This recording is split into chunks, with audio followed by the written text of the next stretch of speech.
Kalau Mantap dulu juga. gue diskusi filsafat di belakang situ bos. Jangan pamer-pamer terus lu, dula dulu. Abis diskusi ya langsung. Bayu gak relevan, apa sih Iya. lu Mas Ari? Iya. Jual dulu terus. Lu dengar dulu Oh gue iya, iya, cerita. boleh. Ya abis diskusi filsafat situ langsung ke musola.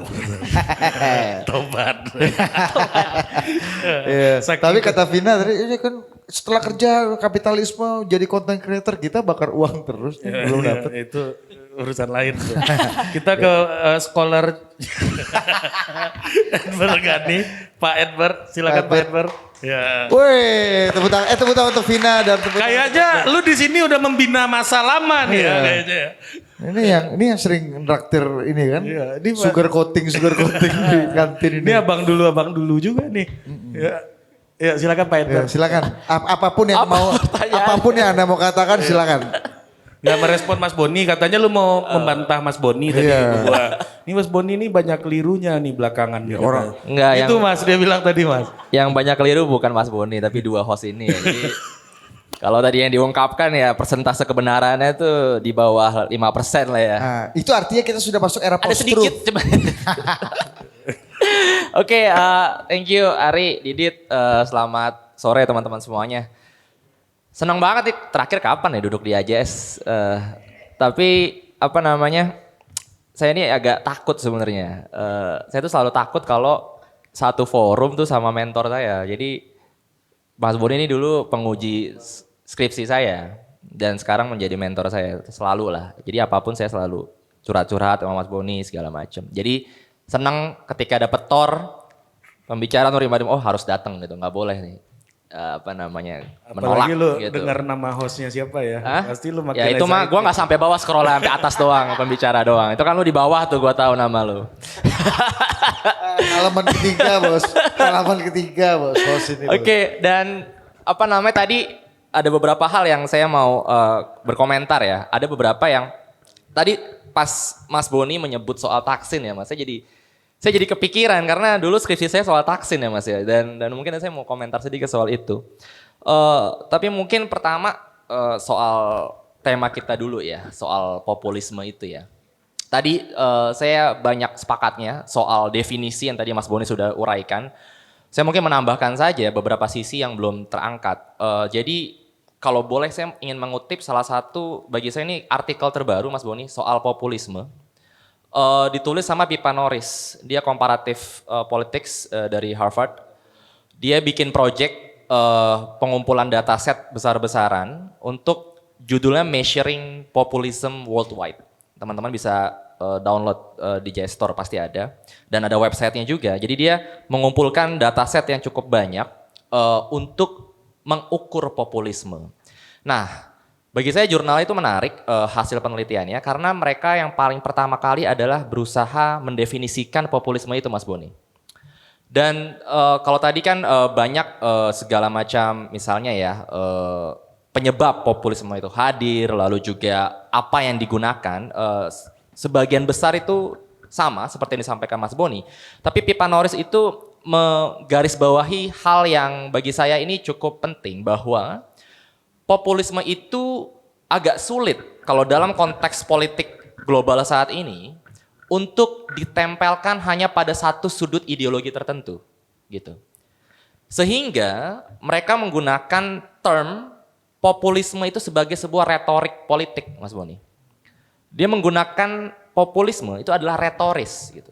Dia bukan sebuah ideologi baru tapi sebuah retorika politik gitu.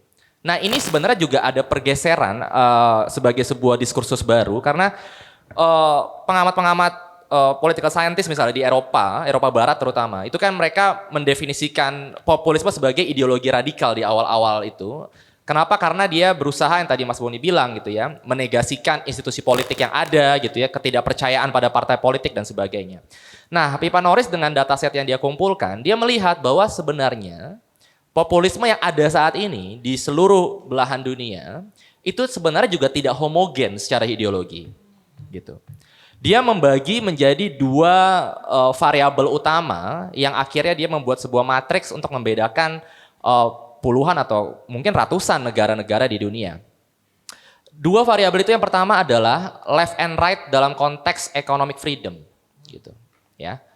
Yang kedua adalah soal liberal values, konservatif atau dia liberal, ya, pemikiran-pemikiran liberal, yang berbeda. Misalkan kalau di Amerika pemikiran-pemikiran yang lebih terbuka dalam konteks misalnya ya pro choice dan sebagainya gitu ya. Sedangkan konservatif misalnya lebih kepada yang menjaga cultural values yang dari dulu. Nah, menariknya dengan membuat pembeda dari dua jenis variabel tersebut, ternyata negara-negara yang muncul ke sana menjadi menarik bagi saya. Kenapa? Karena ada di negara-negara tertentu, contoh di Swiss misalnya, dia konservatif untuk dalam konteks ekonominya, gitu. Tapi dia juga konservatif untuk social values-nya, gitu. Lalu Hungary misalnya. Ini konservatif dalam ekonomi Amerika berarti ya, liberal berarti. Betul. Dia pasar bebas. Oke. Pro pasar bebas. Nah, kalau Hungary seperti yang tadi New Left ya kan, dia ekonominya itu cenderung kiri atau bahasanya ya lebih liberal kalau di Amerika. Tetapi untuk social values-nya dia juga konservatif. Gitu. Iya. Nah, jadi kalau kesimpulan yang didapat dari Norris adalah bahwa populisme itu intinya pada retorika di mana digunakan oleh politisi maupun partai politik, karena dataset mereka itu observation-nya itu partai politik. Dikatakan bahwa penggunaan narasi atau retorika, legitimasi atas kebenaran itu hanya miliknya, gitu. Misalnya mau dia populis agama, ya dia katakan legitimasi kebenaran hanya agamanya, gitu. Ketika dia populis kanan economic market dan sebagainya, bagi dia kebenaran hanya itu. Dan akhirnya hitam putih yang tadi Mas Boni sempat sampaikan gitu. Dia melihat politik itu hitam dan putih. Nah, bagi saya itu menarik gitu dalam artian berarti populisme itu bisa hadir dalam semua konteks dan dinamika politik di dunia gitu. Dia tidak eksklusif hanya pada satu titik ideologi tertentu atau sudut kekuatan politik tertentu misalnya. Sehingga dalam narasi-narasi politik saat ini, populisme itu akhirnya bisa datang dari berbagai pihak gitu. Nah, ini yang kita harus, bagi saya, sumbangsi positifnya adalah bagi pemilih misalnya atau bagi masyarakat, dia harus agak kritis melihat situasi. Karena jangan sampai yang populis itu hanya di kiri, yang kanan nggak populis.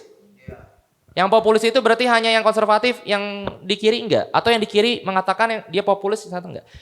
Sehingga bagi saya ini juga kita harus melihat konteks tiap negaranya gitu. Nah, lalu kemudian dalam konteks misalnya perpolitikan Indonesia gitu, kita melihatnya seperti apa.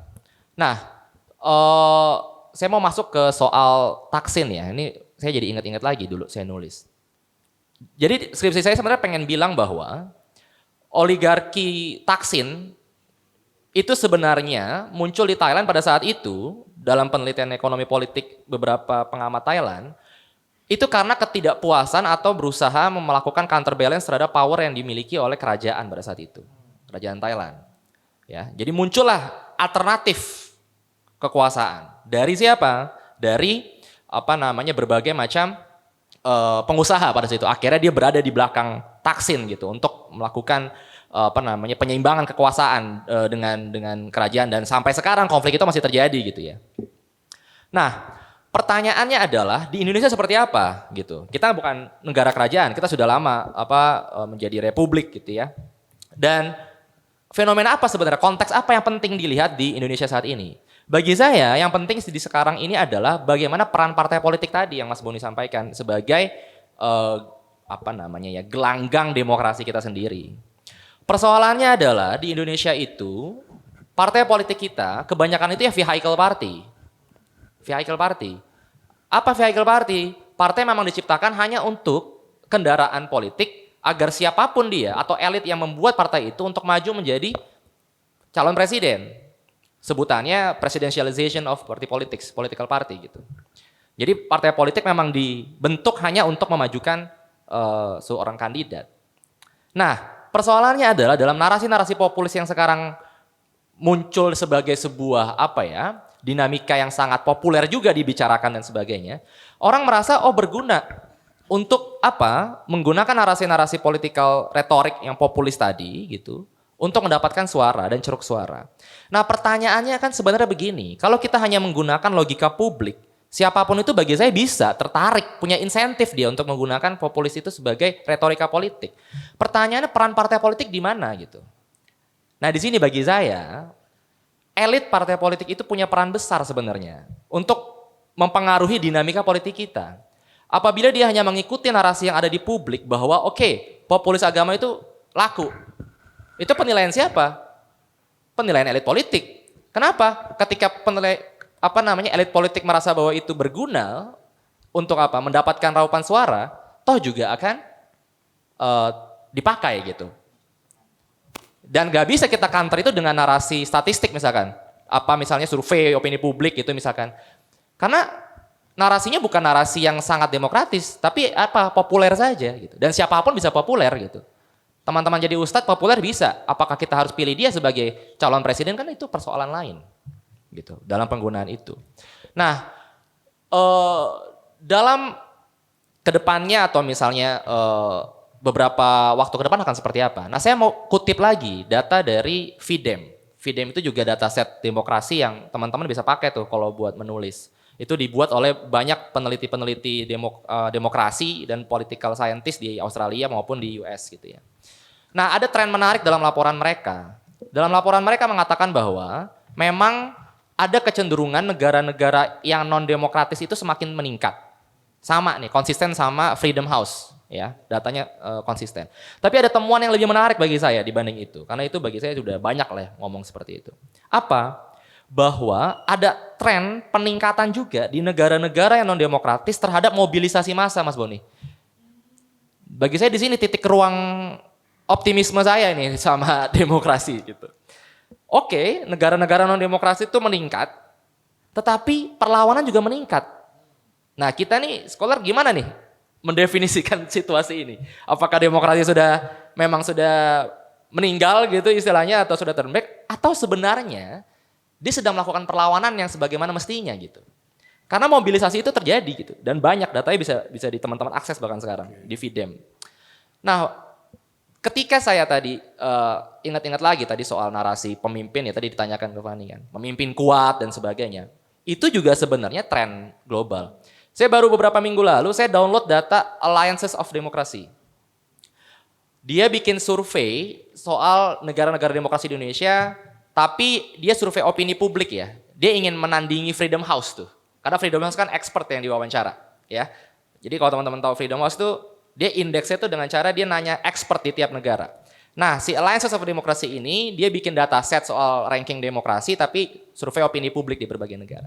Menarik temuannya. Saya nggak mau bahas soal demokrasinya, tapi saya mau ngomong soal pandangan masyarakat terhadap politik global. Di situ saya temukan nih, Dit, bahwa memang ada kecenderungan masyarakat Indonesia itu lebih suka Putin ketimbang Ukraina. Ada datanya, nih saya kutip aja gitu. Ukraina, Zelensky ketika Rusia sama ini ya. Ada kecenderungannya gitu. Lalu ketika kita bandingkan bagaimana persepsi masyarakat antara Amerika dan Cina, atau Tiongkok lah ya, lebih banyak memang anti pada Cina sama Tiongkok. Tapi bukan berarti mereka pro Amerika. Itu ada. Jadi memang persepsi-persepsi ini menarik dan dalam beberapa temuan survei juga ditemukan bahwa memang ada kecenderungan fans club ya istilahnya, pemimpin-pemimpin yang memang nampaknya kuat dan sebagainya itu memang meningkat di generasi-generasi pemilih baru dan pemilih muda. Economic Intelligence Unit juga melakukan report yang sama, untuk khusus riset soal pemilih-pemilih muda di seluruh dunia itu. Karena mereka cukup cemas sama tadi ya, negara-negara jadi non-demokrasi, akhirnya mereka riset pemilih-pemilih muda di dunia itu seperti apa sih. Hasilnya menarik, ada kecenderungan generasi teman-teman, generasi saya juga mungkin yang paling muda, milenial muda gitu ya sampai Z, ada kecenderungan memang entah kenapa menginginkan kepemimpinan yang kuat sebagai sebuah pilihan politik. Itu realita global gitu. Jadi bagi saya tantangannya memang besar. tantangannya besar ke depan menghadapi retorika populis itu karena sudah embedded bahkan di beberapa partai politik yang kecenderungan menjadi fans club gitu ya, ketimbang jadi partai politik. Tapi saya juga cukup optimis sebenarnya, gitu. Dalam konteks tadi, perlawanan itu ada gitu. Dan kemampuan memobilisasi tadi Fani agak pesimistis ya sama generasi saya sendiri. Kok saya beda ya? Saya cukup optimis.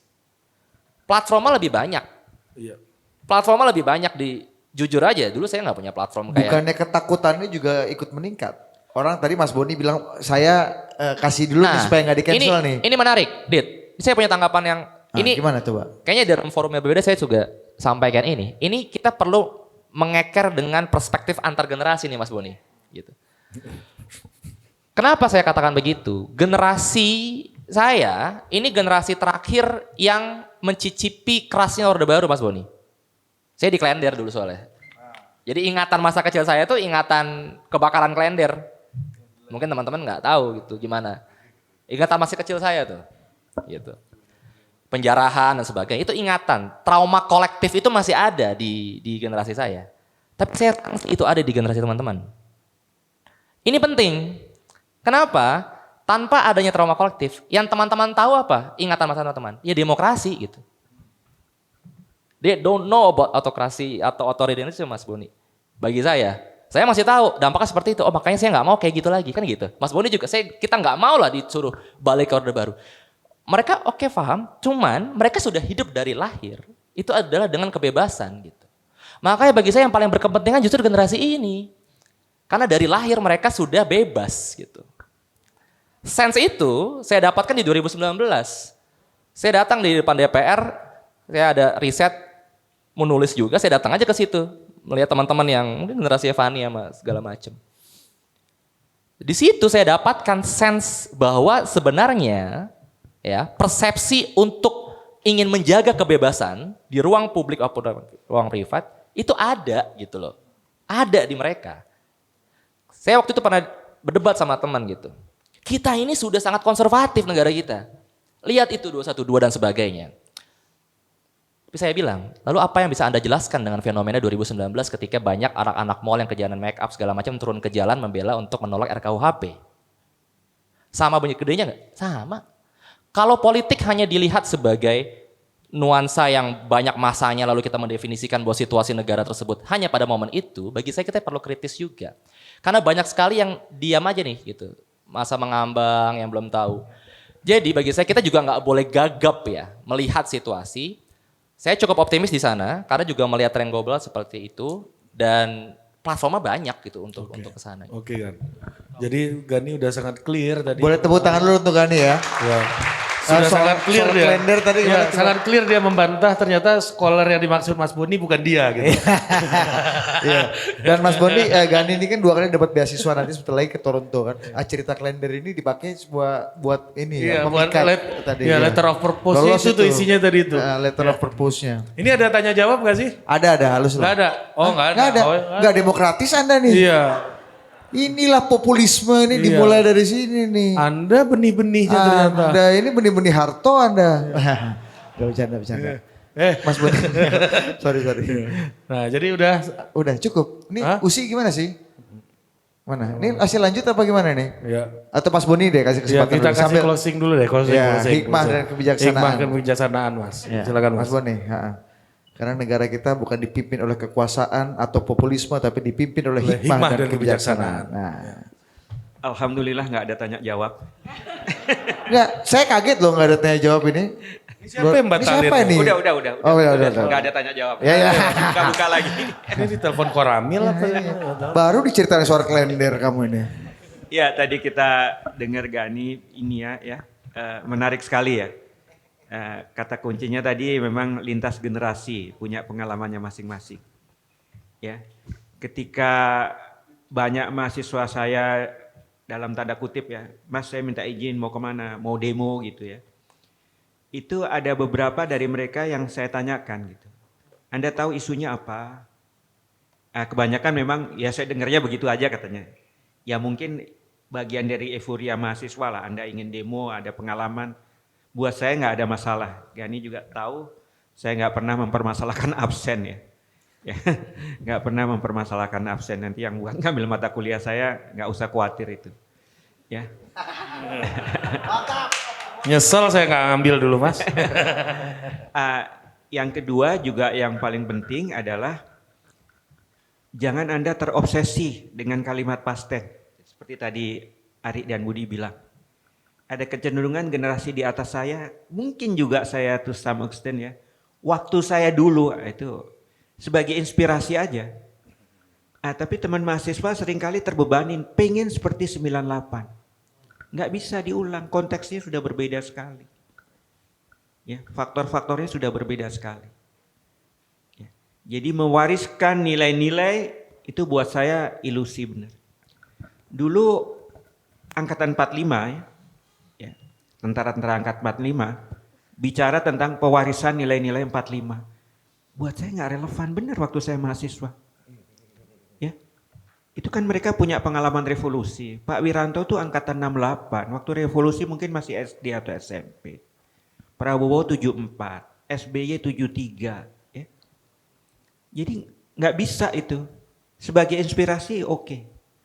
Tapi cilakanya angkatan 66 juga terobsesi karena merasa heroik pada saat itu mewariskan nilai-nilai angkatan 66. Saya kira itu nggak mungkin. Ya. Sekarang angkatan 98 gimana Mas? Sama juga, saya kira teman-teman 98 sebagian saya kenal ya yang di DPR nggak ada juga gitu. Kadang-kadang kalau ketemu saya suka kritik, selalu pakai kalimat past tense. When I was gitu. Ya. Waktu saya dulu. Ya. Dan ingat ya, glorifikasi itu selalu terjadi. Ya, cerita post factum itu selalu terjadi. Ini saya kasih ilustrasi ya. Anda tentu kenal Marsilam Simanjuntak ya. Dulu zamannya Gus Dur dia salah satu menteri. Ya. Dia tokoh angkatan 66 dari IMADA, Ikatan Mahasiswa Jakarta. Dia tergabung pada dalam Somal ya. Mahasiswa lokal. Sekretariat Bersama Organisasi Mahasiswa Lokal. Ya, Somal. Ini Imada Mas ini. IMADA ya, Ikatan Mahasiswa Dansa ya, karena slogannya IMADA kan begitu ya, cinta, dansa, pesta. Buat saya Bung Marsilam ini salah satu orang yang jujur mengatakan pada saya yaitu program yang angkatan 66 memang saya angkat itu. Terus dia bilang, aduh nggak usah deh terlalu ini ya, itu udah kejadian. Misalnya Tritura itu ya, turunkan harga. Itu seolah-olah digambarkan setelah kejadian tuh by design gitu. Enggak itu. Kita lagi demo terus ngeliat orang antri bensin, oh isunya diangkat ini aja. Seperti tampak mengurangi rasa hormat saya pada Arif Ramanakin yang tertembak itu. Itu Arif Budiman salah satu tokoh 66 mengatakan, ini perlu ada korban nih supaya jadi trigger. Dan Ari Rahman ini bukan aktivis ketua apa, enggak. Dia ketembak aja pada saat itu. Tapi menjadi trigger. Seperti wawancara Prabowo dengan CNN kalau nggak salah kan ya. Ketika dia bilang terjadi penembakan di Trisakti, terus dia bilang ya akhir-akhir dari Pak Harto ini sudah dekat dia bilang. Jadi jangan juga kita harus kritis lah ya. Glorifikasi itu selalu terjadi. Ya. Ini saya harus menyebut nama kawan ya. Ini untuk ini salah satu teman yang peristiwa 5 Agustus ya.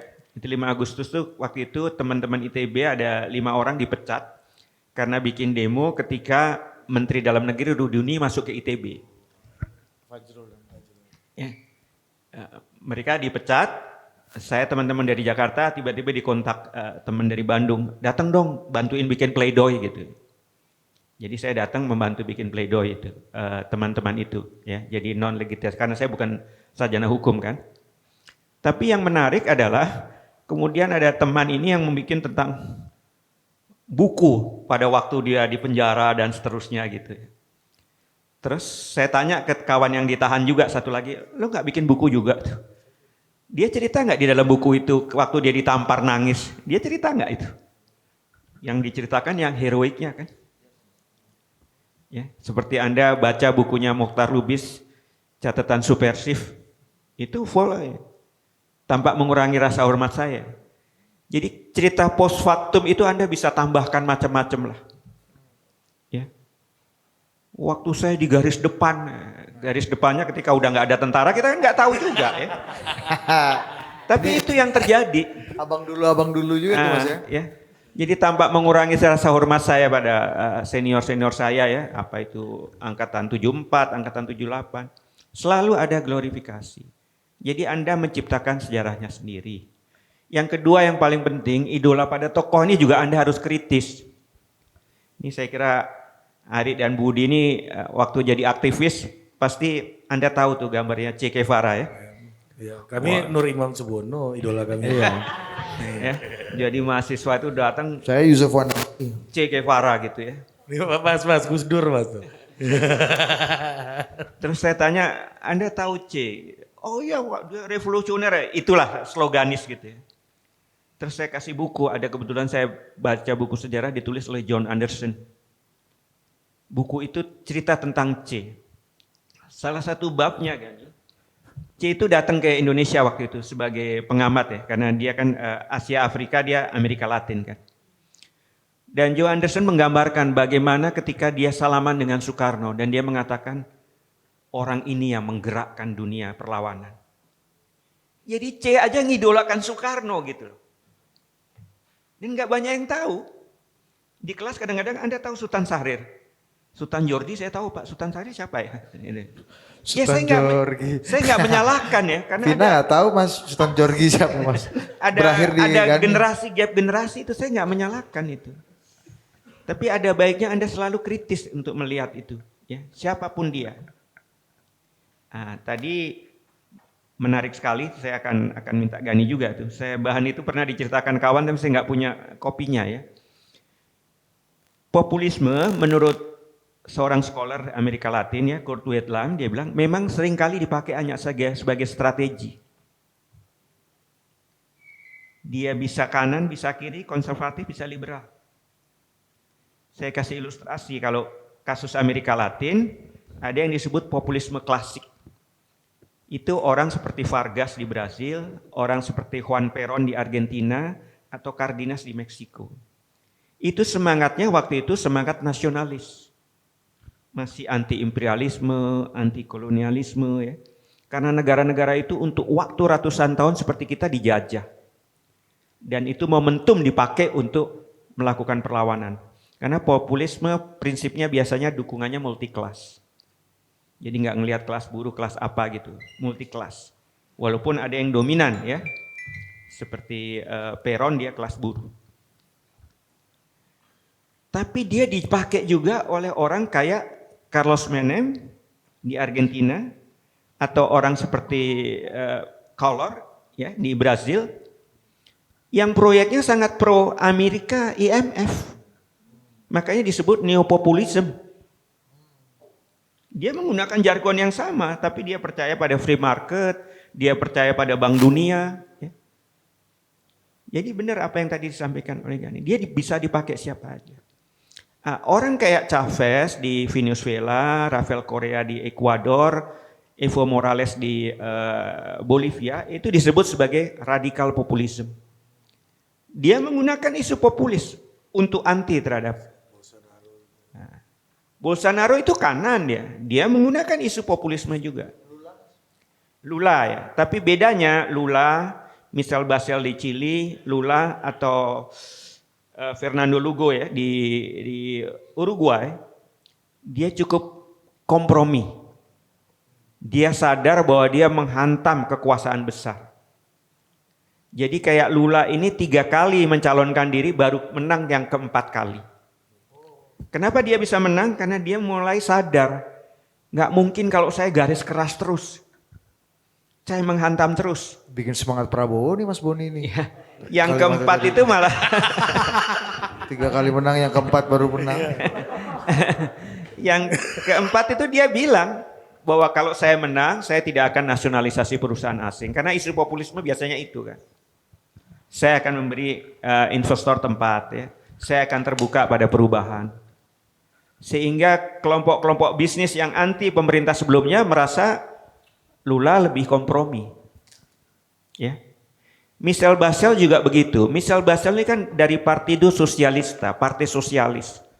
yang pada waktu zaman pemerintahan militer, partai ini direpresif habis.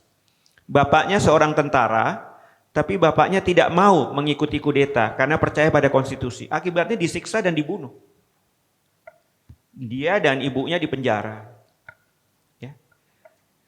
Ketika kemudian dia lari ke Eropa dan kembali kemudian menjadi presiden, Michel Barses nggak membawa idenya yang dulu. Allende yang sangat anti asing, nasionalisasi, dia sadar nggak mungkin itu dilakukan. Tapi Michel Barses adalah negara Chili saat itu adalah yang paling banyak melakukan kerjasama dengan Amerika bilateralnya untuk berbagai sektor.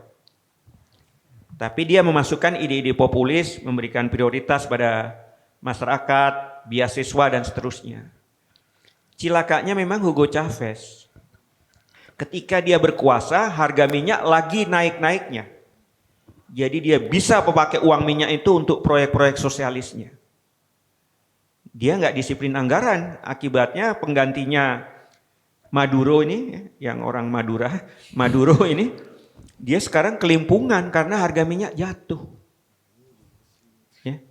Hugo Chavez itu dia mengambil alih perusahaan Pertaminanya Venezuela ya, diambil alih. Dan keuntungannya untuk proyek-proyek sosialis. Waktu itu sudah diingatkan, kalau harga minyak jatuh Anda akan persoalan. Nah, dia meninggal, penggantinya kemudian harga minyak jatuh. Jadi memang benar apa yang dikatakan Gani tadi ya. Seringkali populisme sebagai kontestasi konsep, sebagai strategi, atau populisme dengan belakangnya kalimat adjektif. Populisme radikal, populisme klasik. Kalau untuk Indonesia, saya pernah diskusi sama Gani ya, satu bukunya itu The Asian Populism. Ada orang yang membagi orang Australia ini. Populis nasionalis yang dibawa oleh Prabowo, jadi persis cara-caranya seperti Hugo Chavez pada waktu kampanye. Ya. Ada populis teknokratis yang dibawa oleh Pak Jokowi. Ya. Ya, jadi dia coba kompromi, tetap jalan demokrasi. Tapi Messner mengingatkan, kesulitan Pak Jokowi adalah ketika dia menang, dia tahu dia harus banyak melakukan kompromi. Dia nggak bisa. Kalau Pak Prabowo menang, itu ceritanya hitam putih.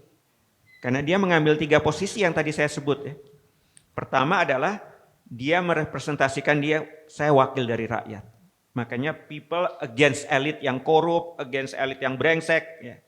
Kedua dia melakukan legitimasi pemerintahan yang ada ini nggak benar. Yang ketiga dalam tanda kutip, dia seringkali kemudian merasa dikembalikan pada rakyat. Itu dilakukan Thaksin, itu dilakukan Modi, Hugo Chavez.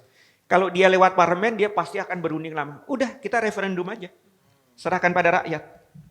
Sehingga Hugo Chavez mengatakan, saya perlu 50 tahun berkuasa ini untuk membereskan Venezuela. Evo Morales juga begitu. Padahal di Amerika Latin rata-rata itu 1 periode ya, 6 tahun ya. Tapi ketika menjelang habis dia serahkan referendum pada masyarakat. Dia kepilih lagi. Tapi tentu Anda tahu ya, power tend to corrupt ya. Absolute power, corrupt absolutely. Kalau Anda punya kekuasaan yang absolut, pasti Anda menyalahgunakan. Makanya Evo Morales terakhir makin turun pendukungnya. Karena dia terlalu berkuasa. Jadi sekali lagi tadi penjelasan Gani bagus sekali ya. Kita bicara populisme. Satu lagi sebetulnya yang terakhir ya. Siap. Yang sekarang dikenal populisme Islam ini. Jadi populisme bergandengan tangan dengan politik identitas. Ini yang kita lihat sekarang. Prinsipnya sama. Mayoritas, minoritas, kawan, lawan. Ya. Jadi pada awalnya populisme dianggap positif. Kenapa?